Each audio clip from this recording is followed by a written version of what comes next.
ရိုပါလိလူစင်မှာဒီကစားမပါဝင်တာကြောင့် United Fan တွေစိုးရိမ်နေကြပြီ။ Manchester United ပရိသတ်တွေကလာမယ့်ကြားရက်မှာကစားသွားမယ် Real Sociedad အသင်းနဲ့ Europa League 16အသင်းအဆင့်ပထမအကြော့ပွဲစဉ်မှာအသင်းရဲ့ကျယ်ဝင့်ကစားသမားတယောက်ကိုအသင်းရဲ့လူစင်းထဲမှာထည့်သွင်းထားခြင်းမရှိတာကြောင့်အခုကလေးကစိုးရိမ်နေရပြီဖြစ်ပါတယ်။ဒီပြရိုဘင်အမိုရီရဲ့ United အသင်းဟာလာမယ့်ကြားရက်မှာတော့ Europa League 16အသင်းအဆင့်ပထမအကြော့ပွဲစဉ်ပြင် La Liga Club Real Sociedad အသင်းကိုစပိန်မှာတွားရောက်ရင်ဆိုင်ရမှာဖြစ်ပါတယ်။ United အသင်းဟာပြီးခဲ့တဲ့တင်းဝင်နေတုန်းက FA ဖလားကနေနှုတ်ဆက်ထွက်ခွာခဲ့ရပြီးတဲ့နောက်ဒီရာသီမှာမျှော်လင့်စရာဆိုဖလားဆိုလို့ Europa League တစ်ခုသာကြံရှိတော့တာဖြစ်ပါတယ်။ United အသင်းဟာလက်ရှိမှတ်ပေးစရာရဲ့တီးမှုမှာအဆင့်14နေရာရောက်ရှိနေပြီးနောက်ရာသီမှာချန်ပီယံလိဝင်ခွင့်နဲ့တေချာပေါက်လွဲချော်သွားမယ့်အနေအထားနဲ့ရင်ဆိုင်နေရတာဖြစ်ပါတယ်။ United အနေနဲ့နောက်ရာသီမှာချန်ပီယံလိပွဲစဉ်တွေကစားခြင်းနေဆိုရင်တော့ကြံရှိနေတဲ့ Europa League ဖလားမှာပိုဆွဲမှာပဲရမှာဖြစ်ပါတယ်။ဒါပေမဲ့လက်ရှိချိန်မှာ United အသင်းဟာဒဏ်ရာပြဿနာတွေနဲ့ရုန်းကန်နေရသလိုအသင်းရဲ့တိုက်စစ်ပိုင်းကလည်းသုံးသက်အားနည်းချက်တွေကြောင့်နိုင်ပွဲတွေပျောက်ဆုံးနေကြရတာပွဲတွေဆက်လာခဲ့ပြီးဖြစ်ပါတယ်။အထူးသဖြင့် United အသင်းရဲ့တိုက်စစ်ပိုင်းက Highland Chelsea တို့ဟာ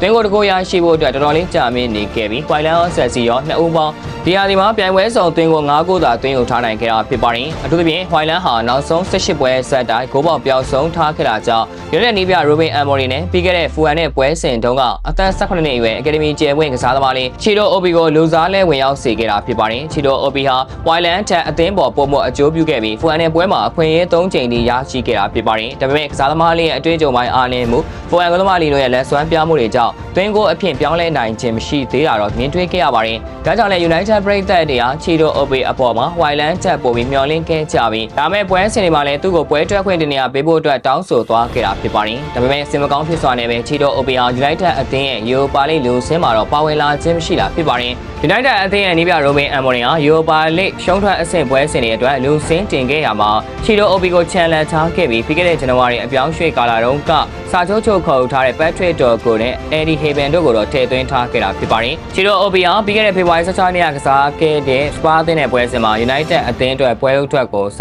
တင်ရရှိခဲ့တာဖြစ်ပါတယ်။ United အသင်းအနေနဲ့အခုချိန်မှာ Chido Obi မာတင်ကို Europa League လူစင်းမှာထည့်သွင်းခြင်းတော့မှာထည့်သွင်းလို့မရနိုင်တဲ့အနေအထားတွေနဲ့ရင်ဆိုင်နေရတာဖြစ်ပါတယ်။ UEFA ရဲ့စီမင်းစည်းကမ်းအရအသင်းရဲ့ငယ်ဝေးချန်ပေါကစားသမားတွေလူငယ်ကျယ်ပွင့်နေတနည်းအားဖြင့် B-League ကစားသမားတွေဟာ Register တင်ဖို့မလိုပေမဲ့ Chido Obi ရဲ့အသက်အရ